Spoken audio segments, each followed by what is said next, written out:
फटाक देखिए फटाफट खबरें, डाउनलोड कीजिए तक app.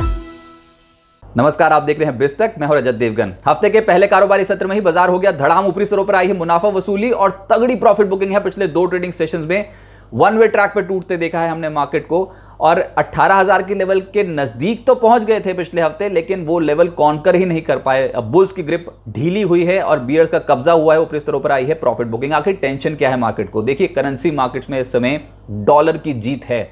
Dollar one way track पे चल पड़ा है। 108 के लेवल पे डॉलर इंडेक्स कर रहा है कामकाज, और यह है 6 हफ्ते की ऊंचाई पर। ऊपर से रुपया डॉलर के मुकाबले हुआ है वीक, कमजोर हुआ है। रुपया 80 के लेवल के आसपास ट्रेड कर रहा है। रुपया ही नहीं, यूरो में तो बहुत वीकनेस देखने को मिली है। इनफैक्ट पाउंड भी बहुत तगड़े तरीके से टूटा डॉलर के कंपैरेटिव। तो करेंसी मार्केट्स पे डॉलर का बढ़ना ये इक्विटी मार्केट और कमोडिटी मार्केट दोनों को ही टेंशन दे रहा है। ऊपर से यूएस में 10 साल की बॉन्ड यील्ड 3% के आसपास पहुंची है। यूएस में एक मेगा इवेंट है इस हफ्ते, सालाना बैठक है यूएस में, जैक्सन होल सिंपोजियम जिसे हम कहते हैं। इसमें अलग अलग अर्थशास्त्री जो है वो अपना पक्ष रखेंगे, और ऊपर से शुक्रवार को यूएस में फेड चेयर जेरोम पोवेल अपना बयान देंगे, और उनके बयान पे बहुत कुछ निर्भर करता है कि वो भी इकोनॉमिक इंडिकेटर्स को कैसे देख रहे हैं और आने वाले समय के लिए ब्याज दरों को लेकर उनका क्या आउटलुक है। ये सब स्पष्ट होगा। ये 3 दिवसीय बैठक है जो गुरुवार से शुरू हो जाएगी। ऊपर से जो घरेलू मार्केट में ट्रिगर है वो अर्निंग्स को लेकर ही है। क्वार्टर 1 तो बीता ही, मिले जुले नतीजे देखने को मिले थे। ज़्यादातर कंपनियां जो थी वो अनुमान से बेहतरीन नतीजे पोस्ट करती हुई नजर आई थी, लेकिन निफ्टी में अभी अनुमान ये है कि FY23 में ज़्यादातर जानकार बड़े ब्रोकिंग हाउसेज ये मानते हैं कि अभी भी अर्निंग्स डाउनग्रेड देखने को मिलेंगे। अनुमानित EPS निफ्टी 50 कंपनियों का लगभग 2.5% से 4% घट सकता है। तो ये कुछ ऐसे ट्रिगर्स थे जिसमें कारण ऊपरी स्तरों पर हुई है प्रॉफिट बुकिंग। अब कारण जो भी हो, बाजार की किसी न किसी लेवल से तो प्रॉफिट बुकिंग दिखानी थी, क्योंकि बहुत स्ट्रांग हम ऑलरेडी स्ट्रेच दे चुके थे जून के लो से लेकर अब तक।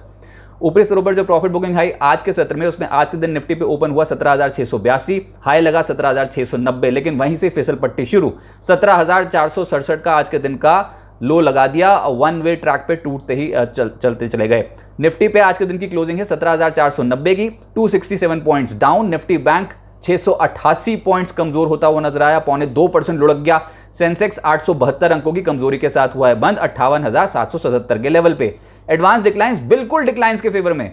निफ्टी के 45 शेयर्स लाल निशान में, मात्र 5 शेयर्स हरे निशान में बंद हुए हैं, और जो चढ़ा है उसमें भी कोई भी स्टॉक 1% से ऊपर चढ़ा ही नहीं निफ्टी पे। टाटा कंज्यूमर 0.8% की बढ़त शो करके गया है। कोल इंडिया आधे फीसदी के गेंस। ITC कुछ संभालने की कोशिश कर रहा था। इसके अलावा ब्रिटानिया, नेस्ले यानी कि FMCG का दबदबा था, लेकिन बहुत कन्विंसिंगली नहीं। निफ्टी लूजर्स पे आज जो डेंट पड़ा है उसमें है मेटल्स, जिसमें प्रोमिनेंट है टाटा स्टील। पिछले कुछ दिनों में बहुत हरकत में था, लेकिन जैसे मैंने कहा कि डॉलर इंडेक्स ही मजबूत होता चला जा रहा है, उसका असर मेटल स्टॉक्स पे भी पड़ना शुरू हो गया। अब metal as a global commodity में भी पड़ना शुरू हुआ है। टाटा स्टील 4.5% लुढ़का है। इसके अलावा टाटा मोटर्स लगभग 0.4% टूटा। Adani ports, Asian paints, Divi's labs जैसे स्टॉक्स हल्के हो गए 3% से 3.5%। सेक्टर स्पेसिफिक पहले पायदान पे आपको दिखेगा मेटल्स, जहां पर बिकवाली है। JSPL सबसे ज्यादा बिकवाली थी, 5% आज क्रैक होता हुआ नजर आया। टाटा स्टील 4.5% लुढ़क गया। स्टील अथॉरिटी 4.5% नीचे। JSW steel, JSL, NALCO, Vedanta, ये कुछ ऐसे स्टॉक्स थे जहां पर 2.25% से 3% की नेगेटिव रुझान देखने को मिला।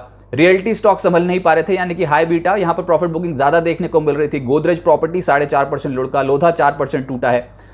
शोभा, IB real estate, Oberoi realty और DLF जैसे स्टॉक्स लगभग 2.5% से 0.4% टूटते हुए नजर आए। फाइनेंशियल्स तो खैर वीक हैं ही, अगर रुपया ही कमजोर हो जाएगा तो फाइनेंशियल्स संभलेंगे कैसे? फाइनेंशियल्स में NBFCs, PSU banks, private banks, सभी में वीकनेस देखने को मिल रही थी। IEX 4% टूटा है। श्रीराम ट्रांसपोर्ट फाइनेंस लगभग 3%। बजाज फाइनेंस, बजाज फिनसर्व दोनों ही स्टॉक्स 2.5% से 0.3% हल्के हो गए। SBI बैंक ऑफ बड़ौदा कमजोर थे। SBI bank of Baroda, Canara bank, PNB, bank of India, PSU banks में आज लगभग 2.25% से 4% नेगेटिव बायस के साथ ट्रेड करते हुए नजर आए।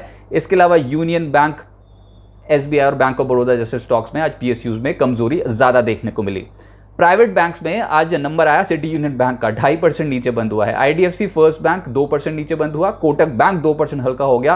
पिछले कुछ दिनों में अच्छी हरकत पकड़े हुए था, तेजी में था, लेकिन अब ऊपरी स्तरों पे हो गई है प्रॉफिट बुकिंग।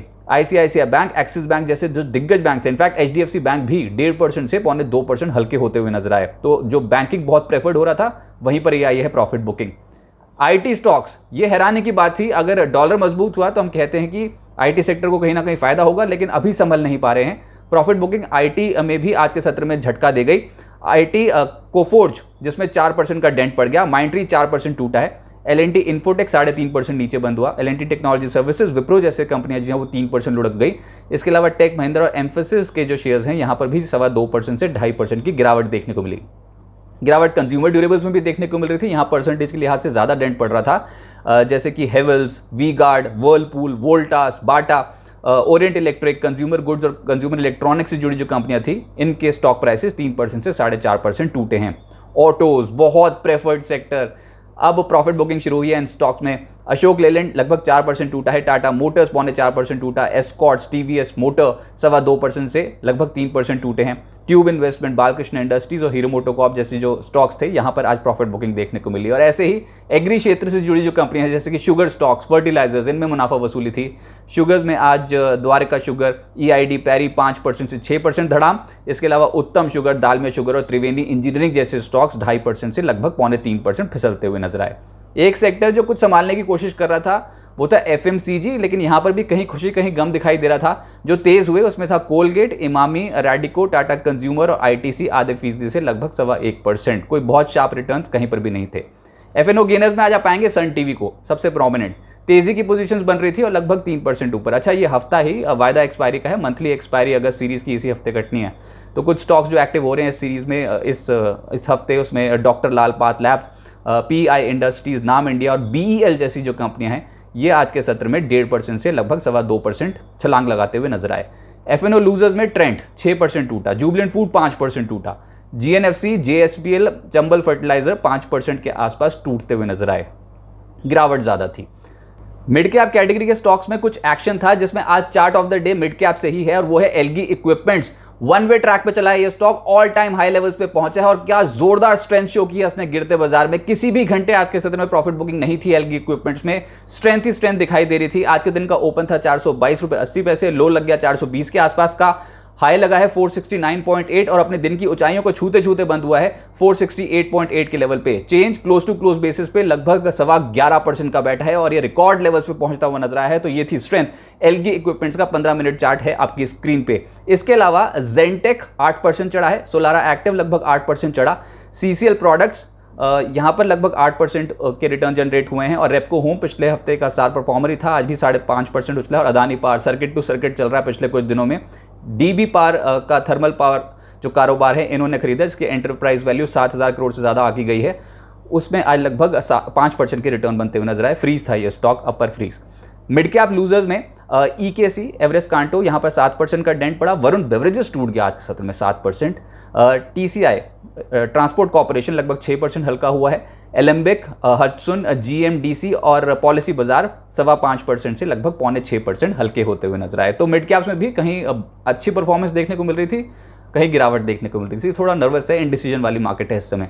अब आगे क्या होगा देखिए, इस हफ्ते अमेरिकन मार्केट्स पे तो नजर रखनी ही पड़ेगी क्योंकि US में Q2 GDP का जो दूसरा अनुमान है वो जारी होने वाला है। पहले वाले में -0.9% की फिगर आई थी, लेकिन इस हफ्ते गुरुवार को ये Q2 GDP के दूसरा अनुमान आएगा। एक्सपेक्टेशन यही है कि -0.8 से -0.9% का ही आंकड़ा पेश होगा। इस हफ्ते US में जैक्सन होल सिंपोजियम है, ये सालाना बैठक है, जैसे मैं पहले बता चुका हूँ। वो कहीं ना कहीं नज़र में इसलिए है क्योंकि उसमें US फेड चेयर के जो बयान होंगे वो बहुत अहम होंगे। गुरुवार को ये बैठक शुरू होगी और शुक्रवार को US Fed chair Jerome Powell अपने बयान देंगे। 17,700 का जो लेवल है इसके नीचे आके कामकाज कर रहे हैं और आज आप देख रहे हो कि बाजार में इतना दबाव इसलिए क्योंकि पिछले हफ्ते का लो है, इसके नीचे अगर टिके रहे तो बाजार पे चढ़ पाना, कोई भी पुल बैक, एक बिकवाली की अपॉर्चुनिटी होगी। इस समय बाजार एक कंसोलिडेशन फेज में जा सकता है, बहुत ज़्यादा बिकवाली ऑलरेडी हो चुकी है।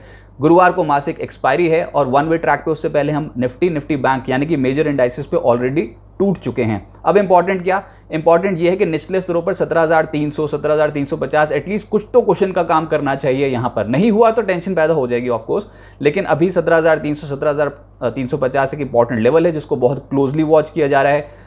ऊपरी स्तरों पर बाधा है, हल पुल बैक एक अपॉर्चुनिटी होगी बिकवाली करने की फिलहाल तो, क्योंकि 18,000 तो बन गया कड़ा रेजिस्टेंस। 17,900 से 18,000 का एक कड़ा रेजिस्टेंस है इस सीरीज़ के लिए। ऊपर से जैसे मैंने कहा कि पिछले हफ्ते के लो के नीचे कर रहे हैं ट्रेड, तो 17,700 भी एक इंपॉर्टेंट लेवल है जिसको बहुत क्लोजली ट्रैक करना पड़ेगा। तो बाजार पे अचानक से जो बिकवाली आई है बहुत ही इंपॉर्टेंट लेवल्स के आसपास आई है। टेक्निकल तौर पर जो लेवल्स थे 17,900, 18,000 लेवल्स, इतना ईजिली कॉन्कर करना बुल्स के लिए मुश्किल था और वही हुआ। ऊपरी स्तरों पे थोड़ा प्रॉफिट बुकिंग आई है, लेकिन अभी कुछ डरने घबराने वाली बात है नहीं। हो सकता है लोअर लेवल से एक पुल बैक भी देखने को मिले, पर इस समय बियर्स का कब्जा हायर लेवल्स पे हुआ है और इस हफ्ते जो मेन इवेंट है वो है इस महीने की अगस्त सीरीज की वायदा एक्सपायरी, जिसमें बहुत शार्प रिटर्न ऑलरेडी बन चुके हैं।